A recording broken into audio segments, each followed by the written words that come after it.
don't like reading at the beach. Oh, God, me neither. It's so hard. Yeah, I don't like the beach to begin with, really, but... I don't like reading. Hi, everybody. My name is Janet, and that is Mike. And welcome to the Book Report presented by The Millions. We decided to talk about some books that are sort of, I don't want to say beachy or summer reads, but they're fun. Mine are fun. Are yours fun?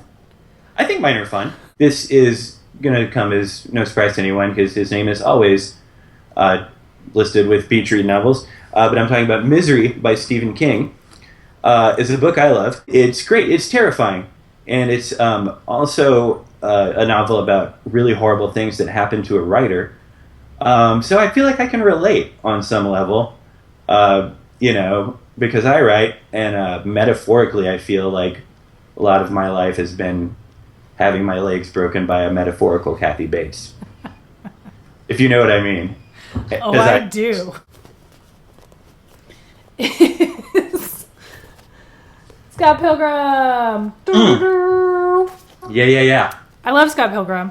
I've talked about Scott Pilgrim on the Book Report before because when I was talking about Bryan Lee O'Malley's newest book, I basically just talked about Scott Pilgrim. I just remember the experience of reading them just being so pleasant. Like, I just felt like I was in a great second date.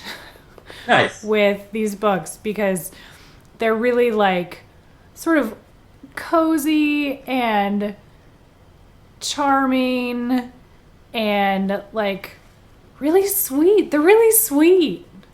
Okay. And so like despite the fact that Scott Pilgrim is holding a giant sword, yeah, the books are just really sweet. This is a lot stretching the concept of a beach read.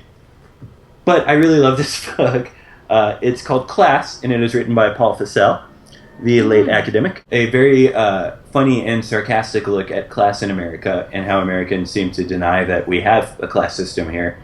Okay. And he kind of talks about how we actually do, but in a very, very funny, very snobby way. I don't know. I would totally read stuff like this during the summer. That sounds like a good vacation book. I feel like... Yes. I always take on vacations like non-fiction books that can be read in snippets. The Passage by Justin Cronin. Okay. And this is the first in a trilogy, and 2 of the books are out. It is certainly not a meticulously crafted book. Like when your book is this long, lots of things fall through the cracks. Like I remember specifically about this book.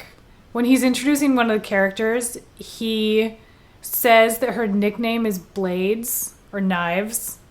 Blades, I think. Okay. And then has this whole dramatic story about how she got that nickname, and then never calls her that again. It's what you want it to be. It's an enormous book about a vampire apocalypse. It knocks down every cliche on the cliche checklist. And yet, I mean, I don't know.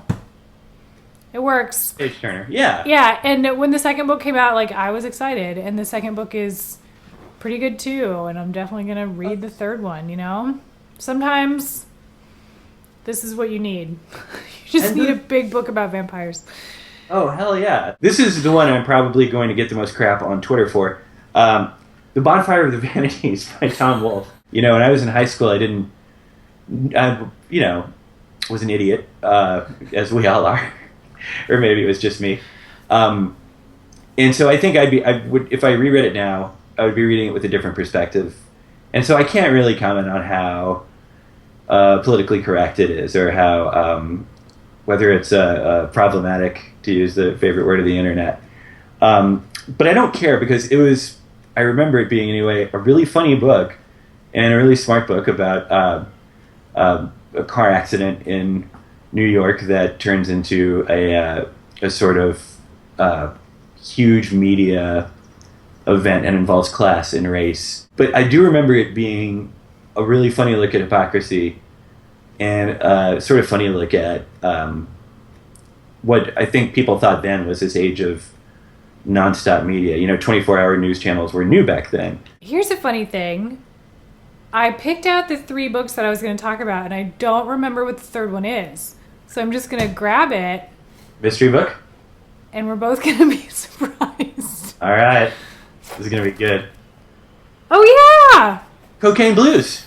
Cocaine Blues. Bryony Fisher is the main character of this series of books. She's a young, rich British girl who moves to Melbourne, Australia in the 1920s and becomes like a detective. She's sort of this like nihilist flapper detective. It's That actually sounds completely awesome. Yeah, it's unlike anything I've ever read. You can just see she's like that cover, wearing a cool dress and drinking a cocktail and solving a mystery about cocaine. Thank you very much for watching, and we'll see you next week. You'll never walk alone, Janet. You'll never walk alone, Mike.